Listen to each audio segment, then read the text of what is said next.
It's Charlie's World. 안녕하세요, 찰리브라입니다. 이런저런 어떤 지금 장세의 변화를 보시면서 아마 여러분들이 과연 앞으로 어떻게 될까, 그리고 앞으로 폭락한다고 얘기했던 사람들이 아마 지난 일주일 동안 되게 있었을 거예요. 20일에서 21일 언저리, 22일 언저리에서 그분들이 그렇게 말씀하셨는데 그거는 그분들의 생각이고, 국제자금세탁 방지법에서 뭔가 규제안이 나오면서 부정적으로 시장이 흘러갈 거다. 그리고 익명성 코인은 강하게 규제를 해서 폭락을 할 거다. 다 사라질 거다. 이렇게 말씀들을 하셨죠, 어떤 분들은. 근데 저는 완전히 반대로 계속해서 얘기를 했고, 반대로 갈 거라고 오히려 생각을 하는데, 자, 지금 보면은 이 비트코인 패턴이 지금 이 캔들이 맞춰지는 이 그림이 지금 그 그림자 금융 세력들이 그려가는 게, 원래 처음에는 사실은 전 하방세기형 아니면 어센딩 트라이앵글 패턴에서 지금 보시면 박스권 장세가 계속 좁혀지고 있어요. 좁혀지고 있으면서 사실은 지금 현재 상황이 상당히 상방하고 하방이 상당히 타이트해. 이 렌스가, 이 길이가 상당히 짧아요. 여기서 단타한다는 거는 미친 짓이고, 가장 중요한 거는 비트코인이 아직까지 방향성이 제대로 나와 있지 않은 상황에서 내가 가진 알트코인들을 유튜버나 블로거나 이런 사람들한테 물어봐 봐야 그거는 시간 낭비일 뿐이에요. 그리고 그거를 대답해주는 사람도 이해력이 없는 거야, 사실. 비트코인 방향성이 확실히 나와줬을 때 지금 많이 가지 않은 어떤 가격 상승폭이 없는 그런 알트코인들 있죠. 지금 바위돌같이 굳어있는 것들, 올라봐 에이다 같은 거는 1원밖에 안 올라오고 2원밖에 안 올라오고 이런 것들 방향성이 확실히 나온다. 근데 중요한 거는, 자, 리플 코인도 마찬가지로 다시 강하게 추세 전환을 하려면 중요한 거는 비트코인이 반등 장세가 확실히 이번에 나와야 돼요. 근데 제가 보는 기준에서는 삼각 수렴 패턴으로 지금 타이트하게 가면서, 이제 머리 쪽이 타이트하게 가면서 이게 수렴하지 않을까라는 생각을 하거든요. 제 개인적인 생각으로는. 그래서 이게 20일 밤, 그러니까 내일 밤이죠. 내일 밤에서 내일 새벽 사이 정도가 될 것 같아요. 제가 이제 개인적으로 보기에는 내일 밤에서 내일 새벽부터 상승 출발을 해가지고 이게 24일에서 25일 사이까지 상승을 하는데, 아마 $10,000까지 아마 도전하지 않을까라는 생각을 하거든요. 그래서 이 추세로 만약에 보면 지금 비트코인, 그러니까 알트코인들도 많은 상승을 못하고 있는데 아마 추세 전환을 상당히 강하게 할 확률이 되게 높지 않나라는 생각을 하는 거고, 또 거래량이 시간이 흐르면 흐를수록 계속 줄고 있어. 거래량이 준다는 얘기는 사실상 슈팅이 나올 수 있고 세력들이 핸들링하기 쉽게 시장이 변했다고 볼 수 있는 거예요. 그러니까 이거를 반대로 해석하는 사람이 되게 많아. 야, 이거를 사는 사람도 없고 파는 사람도 없다, 이러니까 이거 위험하다, 폭락할 거다. 근데 전에도 그런 해석들을 했던 사람들이 되게 많죠. 근데 그분들 해석이 틀렸지, 사실은. 근데 이번에도 아마 틀릴 가능성이 높다고 저는 보거든요. 그래서 그렇게 가지 않을까라고 저는 이제 개인적으로 생각을 하는 거고, 자, 여기 달력으로 제가 표시를 했는데 오늘이 19일이죠. 그래서 20일, 그리고 또 금리에 관해서 미국 금리가 발표되는 게 또 내일 새벽이야. 내일 새벽이라고 제가 딱 말씀드리긴 뭐하지만 24시간 기준으로 해서 내일부터, 그러니까 목요일이죠. 20일날 목요일부터 해가지고 추세 전환이 이제 될 확률이 높다. 20일에서 21일 사이에 비트코인이. 근데 저는 우상향 쪽을 보고 있는데, 이 지금 알트코인하고 비트코인 장세가 언제까지 이제 그 그림을 그리냐에 관해서 제가 이제 생각을 해보면 27일 언저리까지는 이 장세가 상승장 쪽으로 가지 않을까라는 생각을 하거든요. 그러니까 전에 있었던 직전 전고점 있죠. 그거는 그냥 단번에 돌파하지 않을까라는 생각을 해요. 그래서 27일까지. 왜 그러냐면, 만약에 20일부터 27일까지, 그러니까 한, 이게 기간으로 봤을 때 한 8일 정도 될 거예요. 아마 8일 정도 될 텐데, 7일에서 8일 정도 상승을 하면 뭔가 악재 재료거리가 나와야 돼. 근데 이번에 G20 정상회담에서 아마 악재 재료거리가 나올 수 있는 확률도 되게 높아요. 그래서 단기적인 조정이 들어가는 거는 28일에서 29일 정도라고 저는 보거든요. 그래서 깊은 조정보다는 단기적인 어떤 조정 패턴 정도, 얕은 조정 정도가 오지 않을까라고 생각을 하고, 다음 달 거는 이제 다음 달에 제가 이제 가볍게 한번 예상을 한번 해볼 거고, 제가 말씀드리는 거는 100%가 아니라 그래도 엇비슷하게 이렇게 가진 않을까라고 생각을 하는 거예요. 왜 그러냐면 지난 일주일, 지난 한 달, 그러니까 지난 2주 동안에 그렇게 많은 가파른 상승폭도 없었고, 사실은 지금 오른 것 같아도 알고 보면 그 자리에 계속 있었던 거야. 일부 코인들은 살짝 오름폭이 있었는데 사실 알고 보면 가랑비에 옷 젖는 정도, 2보 전진 1보 후퇴 이 정도지 2보 전진 2보 전진 이건 아니었다는 거죠. 그래서 또다시 2보 전진을 20일 밤에서 아니면 21일에서 27일까지는 할 거다. 2보 전진할 거다. 그 다음에 28, 29 그쯤에서 1보 후퇴를 하지 않을까라고 이제 저는 생각을 하는 거고, 미국 연준이 내일 기준금리를 발표할 거다. 근데 동결을 예상한다라는 얘기가 이미 지금 매스컴상에 돌기 시작을 했어요. 대중들이 보기 쉽게.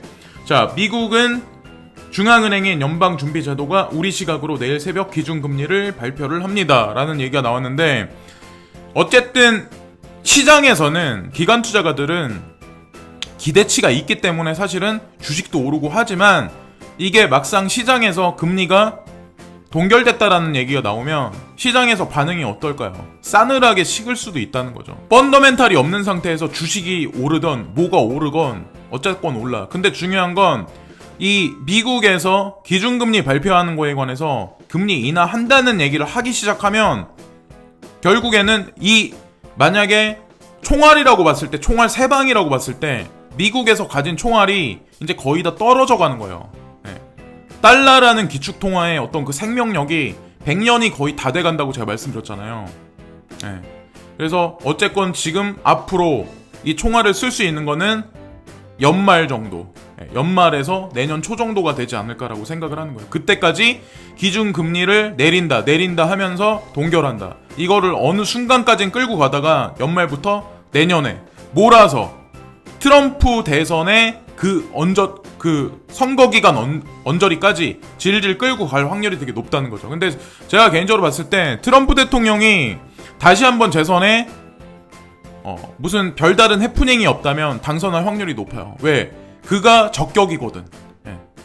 이런저런 어떤 그 혼란스러운 상황을 만들어내기에 가장 알맞는 캐릭터거든. 그래서 그림자 금융 세력은 트럼프라는 그 캐릭터를 체스메이커들이 그 사람을 그 자리에 얹어 놓은 거예요. 저는 그런 생각을 하거든요. 어떤 한 개의 나라의 대통령이 어떤 한 자리 포지션에 올라갈 때는 그 사람의 자위적인 어떤 그 능력치에 있어서 당선되고 무슨 일이 스캔들이 생기는 게 아니라 사람을 어떤 자리에 올릴 수도 있고 내릴 수도 있는 거는 보이지 않는 손에 의해서 작용한다고 저는 생각하거든요. 모든 거는 자, 음모론일 수도 있고 음모론이 아닐 수도 있어. 그거는 믿거나 말거나고 어쨌건 그런 거에 있어서 사실은 전 세계가 다 돌아간다고 저는 생각을 하고, 어쨌건 내일 기준금리가 발표될 텐데, 자, 골드 가격하고 실버 가격을 다시 한번 강조해서 보여드리는데 1344달러요. 마이너스 0.25% 까졌어. 자, 실버 가격 15달러. 자, 은 가격이 막 폭등을 할 거래. JP모건이 뒷구녕에서 엄청나게 매집을 했대. 그래서 그걸 믿고 사람들은 10년 동안 계속 사모았어. 근데 10년 동안 계속 그 자리야. 계속 그 자리야. 비트코인이, 라이트코인이, 모네로가 오르는 동안에 실버 가격은 계속해서 오르지 않았어요. 근데 앞으로도 지켜보세요, 한번. 그러니까 이런 거에 관해서 언급하는 사람이 분명히 있을 거야. 근데 제가 딱 단언해서 말씀드리는데, 그런 얘기는 그 사람이 특별해서 그 얘기를 알고 있는 게 아니라 제가 10년 전부터 알고 있던 얘기를 그 사람들이 지금 방송에서 하는 거예요. 그런 얘기는 옛날서부터 되게 많이 나왔던 얘기예요. 이 세상은 지금 현재 상황이 물리적인 거에서 물리적이지 않은 것이 더 중요한 시점으로 이 체스메이커들이 점점 세상을 만들어 나가기 시작을 하는 거예요. 사람들의 어떤 그 대중심리, 이데올로기를 그쪽으로 살살 지금 몰아가고 있는 거예요. 왜? 캐시리스 소사이어티를 구현을 해야 되거든. 피아트 머니를 사라지게 만들어야 되거든. 왜? 양적 완화를 더 이상 못해. 금리 인하, 금리 인상으로 더 이상 명목 화폐로 전 세계를 조작하는 게 더 이상 의미가 없어요. 그런 시대가 이제 더 이상 아니라는 거죠. 더 이상 할 수도 없고, 금리를 올려도 문제고, 미국을 솔직히 툭 까놓고 제가 얘기해볼까요? 금리를 인상해도 문제고 금리를 인하해도 문제예요. 금리를 인하해도 그 약발이 오래 못 가. 근데 사람들은 그 사실을 모르면 우리는 매스컴에서 딱 매스컴만 나오는 딱 뉴스만 보면 중국이 망한대. 계속 거기에 그 얘기만 해. 근데 진짜 골드만삭스나 JP모건이나 어떤 스탠다드 차타드 이런 데 있잖아요. 그런 데서 고위층에 있는 애널리스트들이 분석하는 결과는 뭐냐면 결국에는 FTSE, MSCI 어떤 그 게이트를 통해서 지금 많은 자금들이 서구권에서 유로권에서 계속해서 중국으로 계속 넘어가고 있어요.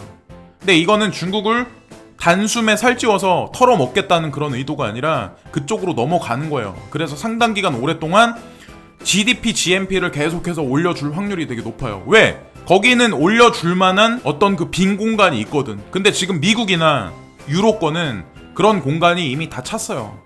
사람들도 이미 고령화돼 있고 더 이상 경제 발전이나 건물을 막 뚝딱뚝딱 짓고 막 사이클을 회전시키고 이민자를 막 받아들여가지고 그럴 땐 지났다는 거죠. 그러니까 이민자를 안 받아들이는 거예요. 트럼프가 그 멕시코 장벽을 건설하는 게 그냥 그 단순한 논리가 아니에요. 그냥 라틴 아메리카 그쪽에 대한 거를 남아메리카에 대한 거를 그냥 단절시켜버리는 거야. 무자르듯이 그냥. 그러니까 돈이 오가고 그러는 거랑 인적 자원이 오가는 거에 관해서 그냥 그거를 닫아버리는 거예요. 경제 규모 축소를 하기 위해서. 사실은. 왜? 더 이상 잉여 인간이 그 미국이란 나라에 들어와 봐야 기생충밖에 안 되거든. 사실은. 그런 어떤 잉여 인간들이 점점 미국에 많이 붙어봐야 실익이 없거든. 효율이 떨어지거든. 여기까지만 말씀드리면 아마 이해를 하실 거고 이해를 못 하시는 분들은 어쩔 수가 없어요. 저도. 자, 여기 XRP가 나와 있어. 자, 여기 이거 폴로니엑스 지금 보시면 XRP만 떨어져 있어. 사람들은 이제 단순하게 그런 생각을 해. 자, 지금 알트코인 장이 아니다. 알트코인 도미넌스가 올라가지도 않았는데 왜 알트코인 장이냐고 얘기하는 사람이 있어. 근데 그거는 나무만 보고 내가 가진 코인만 보고 숲을 못 보니까 그런 말씀들을 하시는 거고. 자, 이건 단적으로 제가 BTC 마켓에 사토시가에 있는 거를 단적으로 그냥 캡처를 한 거야. 자, 여기 지금 알트코인들 사토시가가 올라가고 있어요. 라이트코인 5%, 이더리움이 0.46%, SV가 0.7, 그리고 G캐시가 요즘에 가파르게 상승을 계속하고 있죠. 자, 자금 세탁 방지 기구에서 규제를 해서 익명성 코인을 사라지게 한대. 자, 지금 설거지래. G캐시가. G캐시가 설거지 당하나 안 당하나 한번 지켜보시고. 자, G캐시가 요즘에 잘 오르고 있어요. 그리고 모네로도 같이 추격을 하고 있어. 지금 현재 장세에서 2.95%가 올랐어요. 그리고 그린코인, 림블도 2.33 올랐어요. 자, 대시코인도 2.73% 올랐어. 어쨌건 지금 여기 나와 있는 이 코인들이 대표적으로 제가 보여드린 건데 지금 사토시 마켓을 보면 그린칼라로 돼 있는 게 상당히 많아요. 잘 모르는 사람은 이거를 모르지. 제가 말씀드리는 거는 거기까지 보자는 얘기죠. 왜 내 코인만 보자 이러지 마시고. 근데 앞으로 상승할 여력이 더 많이 큰 거는 사실은 비트코인보다는 알트코인 도미넌스가 워낙 많이 까져 있기 때문에 알트코인 쪽이 제가 봤을 때 수익률로 따지면 아마 더 높을 확률이 높아요. 비트코인은 어느 순간까지는 올라가겠지. 근데 제가 개인적으로 보기에는 7월달이 됐든 아마 내일 모레 이틀 후가 됐든 알트코인 장세가 아마 더 강할 확률이 제가 개인적으로 보기엔 좀 높다. 그래야만 이 세력들이 말하는 균형감 있는 시장 조성을 분명히 할 수 있거든. 한쪽으로 치우치면 결국에는 이 사람이 균형을 가운데서 못 잡게 되잖아요.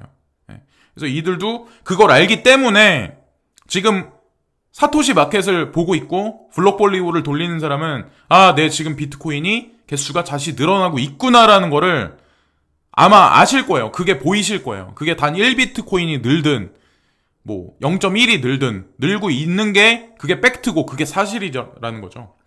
자, 원화로 환산했을 때는 내가 감이 없어. 감이 떨어져. 그리고 코인 시장에 들어온 지 얼마 안 되는 사람은 제가 말씀드리는 거 이해가 아마 못 하실 거예요. 근데 계속 계시려면 이해를 하셔야 돼요. 어쩔 수 없이. 제가 말씀드리는 건 그래. 와, 눈앞에 있는 어떤 나무들이 있어. 근데 이 지금 나무는 자라지 않아. 근데 제가 그러잖아요. 나무만 보는 게 아니라 숲을 보셔야 된다. 전체를 봐야 돼. 비트코인을 보고 그리고 비트코인 캐시를 보고 비트코인 캐시가 지금 뭐 돈이 없어서 무슨 뭐 모금을 한대. 그래서 뭐 모금에 이번에 모집된 게 800개래. 비트코인 캐시가. 비트코인 캐시 800개면은 개인도 800개 가지고 있는 사람들 되게 많아요. 비트코인 캐시. 걔네가 비트메인하고, 비트메인이 어떻게 보면 베이스먼트인데, 그런 이익 집단이 비트코인 캐시, 돈이 없어가지고 비트코인 캐시 모금을 했을까요? 그래서 망한대. 사람들은 착각을 하는 게 뭐냐면, 내가 가진 코인이 상승을 안 하면 그거는 망한 코인이야. 그리고 그거는 투자 값어치가 없어. 그리고 막 자괴감을 막 부려. 그리고 그걸 추천한 사람을 막 욕을 해. 그리고 더 웃긴 거는 그게 막 상승을 하면 언제 받냐는 듯이 입을 싹 닦어. 고맙다는 생각도 하나도 안 해. 그게 사람이라는 거죠. 되게 간사하다는 거죠. 자기 그릇이 그렇거든. 그리고 그렇게 살아왔고 앞으로도 그렇게 살 사람들이 되게 많아요. 그러니까 대부분의 평범한 사람들은 이제 암호화폐가 오르면 어떤 생각을 많이 하냐면, 와, 나는 좋은 집에 이사 가야지, 나는 좋은 차를 사야지라는 생각을 많이 하는데, 자, 그 이상을 넘어가면 사람들이 어떤 생각을 하냐면, 차라는 거에 관해서 어떤 생각을 할까요? 막 한국 사람은 그러잖아. 막 뻐기고 싶고 의시되고 싶고 막 이러니까 차를 사는 경향이 되게 심해. 실용적인 사람들이 그런 생각하는 사람들보다 뻐기고 싶은 사람이 더 많아. 사실 자기가 가진 재산보다. 그래서 차를 타는 사람이 서구권에 있는 사람들보다, 그리고 막 옷을 삐까번드르르하게 입고 다니는 사람들보다 그런 사람이 더 많을 수도 있어요. 오히려 외국의 부자들보다. 진짜 부자들은 티를 잘 안 내요. 제가 알기로는 티 안 내. 나 돈이 있다, 나 무슨 차 탄다, 무슨 집에 산다, 어디 산다, 이런 거 티 내는 거는 어설픈 부자들, 그러니까 교육 수준도 낮은 사람들, 그런 사람들이 그러지 않을까라는 생각을 하거든요. 제가 이제 개인적으로 보기에는. 그러니까 서장훈 같은 사람 봐요. 그 사람이 무슨 뭐 돈이 없어서 왜 페라리를 못 타고 다니고 왜 람보르기니를 못 타고 다니겠어요. 강남에 수백억짜리 빌딩이 몇 개나 되는데 그냥 조용히 택시 타고 다닌대잖아요. 그러니까 상당히 똑똑한 사람이에요. 서장훈 딱 보면, 제가 보기에는 요즘에 보면은 무엇이든 무라보살인가 거기 나오는데, 말하는 거 딱 보고 운동을 해도 머리가 돌아가야 운동해서, 키가 커서 그게 중요한 게 아니라 제가 봤을 때는 머리가 되게 좋아. 서장훈 같은 경우는 제가 봤을 때 다른 운동 선수들보다는 그런 것 같아요. 어쨌건 그러니까 그 자리에 지금 있고, 그래도 어느 정도 재산 형성을 하고 헛짓거리 안 하고 성실하게 그냥 지금도 사는 거. 자, 어쨌든 중요한 거는 나무만 보지 말고 숲을 전체적으로 볼 수 있는 능력을 키우자. 그런 능력을 키우자는 거죠. 그래서 그런 능력을 키우자. 자, 지금 나와 있는 거는 팩맨이야, 팩맨. 이 팩맨 게임을 아마 아실 거예요. 이 팩맨 안에 들어가 있는 이 팩맨은 사실상 이 하나하나 이 알을 먹으면서 돌아다니는데, 우리는 이 전체 판을 보지만, 전체 지도를 보지만 팩맨 자체는 이 전체를 못 봐.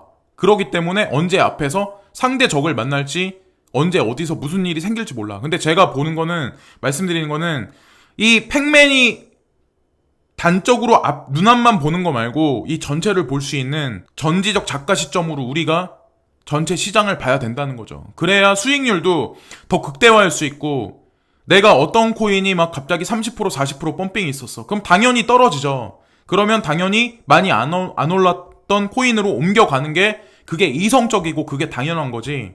내가 막 어떤 코인의 사랑에 빠졌어. 리플 코인의 사랑에 빠졌어. 리플 코인은 4,000원이 가야 돼. 그리고 리플 코인은 10,000원이 가서 내 인생을 구제해 줘야 돼라는 생각이 강력하게 머릿속에 심어져 있는 거야. 근데 그런 사람들이 특징이 뭐냐면, 현실 세상에서 어려운 사람들, 현실 생활에서 돈을 많이 못 벌 수 있는 확률이 높은 사람들, 자, 지푸라기 하나라도 잡으려는 사람들, 백도 없고 학력도 낮고 돈도 없는 사람들, 그런 사람들이 오히려 그런 강력한 믿음이 너무 강한 거야. 왜? 믿을 게 없거든, 아무것도. 근데 제가 말씀드리는 거는, 저도 백도 없어요. 학력도 낮고 돈도 없어. 근데 중요한 거는 이성적인 판단을 하자는 거예요. 제가 말씀드리는 거는 항상 모든 코인을 바라볼 때 사랑에 빠지지 말고, 자, 어떤 코인을 제가 제시를 했어.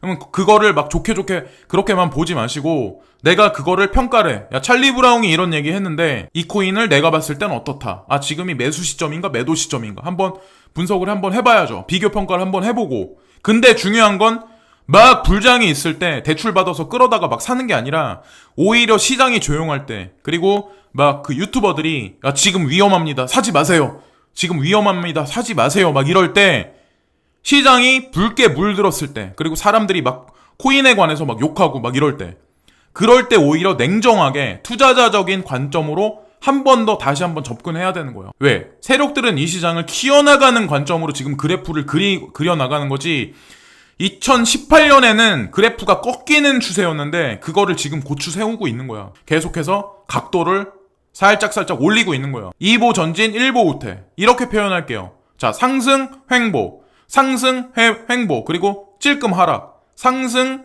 찔끔 하락, 또 상승 횡보, 뭐 이런 식의 패턴이라는 거죠. 이런 패턴이라는 거를 우리가 인식을 해야 저는 맞다고 생각을 하는 거고, 자, 1년 이상 미사용 계좌에 대한 CD, ATM기, 현금 인출 금액 제한한다. 이런 문구가 아마 여러분들이 계좌를 은행을 사용하시면 이런 문구들이 여기저기 아마 막 내 그 모바일에 메시지에 간간히 올 수도 있어요. 은행 계좌 사용 안 할 때는. 자, 이런 얘기가 나올 때는 무슨 얘기일까요? ATM 기기에서 현금 인출 금액을 제한한대. 현금 유통량을 은근히 계속해서 줄이고 있는 거예요. 그러면 우리나라 같은데 중앙정부에서는, 문재인 정부에서는 이걸 모를까? 암호화폐 시장에 관해서 모를까? 모르기 때문에 규제안을 발표를 안 할까요? 그건 아니라는 거죠. 왜냐면 이번에 국제자금세탁 방지 기구에서도 이번에 우리나라에 다음 달에 7월 9일인가 와가지고 뭐 이런저런 은행들하고 거래소들 실사를 하겠다, 그런 얘기도 있었거든요. 그 얘기가 뜻하는 게 뭘까요, 과연? 다른 나라들도 분명 있어. 근데 우리나라가 알고 보면 IT 기기 이런 쪽에 있어서 오히려 다른 나라보다 되게 빨라요. 이런 어떤 그 네트워크 망도 형성이 되게 잘 돼 있고 인터넷도 상당히 빨라. 근데 지식정보 산업 어떤 그런 사회에서는 4차 산업혁명 뭐 이런 데서는 사실은 우리나라 같은 데가 오히려 다른 나라보다 강점이 되게 많아요. 작어도 효율적으로 돌아갈 확률이 되게 높아요. 오히려 땅덩어리 넓고 자원 많은 나라보다. 제가 보는 관점에선 그래요. 그래서 어쨌건 테스트 매장으로 사용하기 위해서 한국을 지금 손정희도 쿠팡을 이용해서 쿠팡을 여기서 테스트를 하고 있는 거지, 그게 실질적으로 쿠팡을 키우기 위한 작업만은 아니라는 거죠. 결국엔 그 시스템을 다른 나라에도 적용시키고 그 모델 자체를 또 다른 브랜드에 적용을 시킬 거예요. 그리고 그런 것들을, 그런 이커머스 업체들을 훗날에는 연결을 시키지 않을까라고 생각하는 게 제 개인적인 생각이에요. 알리페이가 카카오하고 연결되고 라쿠텐페이가 또 카카오하고 연결되고 뭐 이런 어떤 그런 거, 그리고 나중에 아마존, 애플페이, 삼성페이 이런 것들이 다 나중에 연결이 돼 있고 그 중간에 또 리브라 코인이 또 거기 껴있고 이런 게 되지 않을까. 그래서 결국에는 그들이 원하는 거는 대중들을 쉽게 이렇게 통제하고 자금줄의 어떤 그 회전에 관해서 쉽게 파악하려면 결국에는 단일 통화 쪽으로 몰아가는 거죠. 결국엔 지금은 되게 많은 코인이 있고 되게 많은 어떤 그 피아트 머니들이 있지만 결국에는 그쪽으로 몰아가는 거죠. 결국에는 네트워크 상으로 들어가면 결국에는 숫자만 돌아다닐 뿐이야. 그러지 않을까요? 저는 그렇게 생각을 하거든요. 그래서 이번 영상에서는 딱히 임팩트 있는 뉴스를 제가 드린 거는 없는 것 같아요. 근데 뭐 지금 시장 상황에서 저는 솔직히 무슨 일부 알트코인이 간다, 나 이런 얘기는 솔직히 하고 싶지 않거든요. 자, 비트코인 방향성이 확실히 나와줘야 결국에는 내가 가진 알트코인이 나온다고, 그게 거의 저는 100%라고 생각하거든요. 어쨌건 지금 의미 없다는 거죠. 내 차트를 봐주세요. 차트를 봐주는 사람이나 차트를 봐달라고 하는 사람이나 그 말이 틀리다는 걸 알겠죠. 그래서 지금까지 찰리 브라움이었고요. 오늘도 시청해주신 모든 분들께 항상 진심으로 감사를 드리며, 오늘은 제 개인적인 잡설이 길긴 했는데 오늘도 발 뻗고 주무시고 곧 시장 상황이 변동성 장세가 곧바로 옵니다. 근데 우상향이다, 그리고 긍정적으로 변해간다, 지금까지 오른 것도 없는데 폭락은 없다라고 생각하는 게 저의 관점입니다. 오늘도 감사하고요. 구독과 좋아요 안 하신 분들 구독과 좋아요 부탁드리고 광고 시청 한 편씩 부탁드립니다. 시간 되시는 분만 시청해주세요. 항상 감사합니다.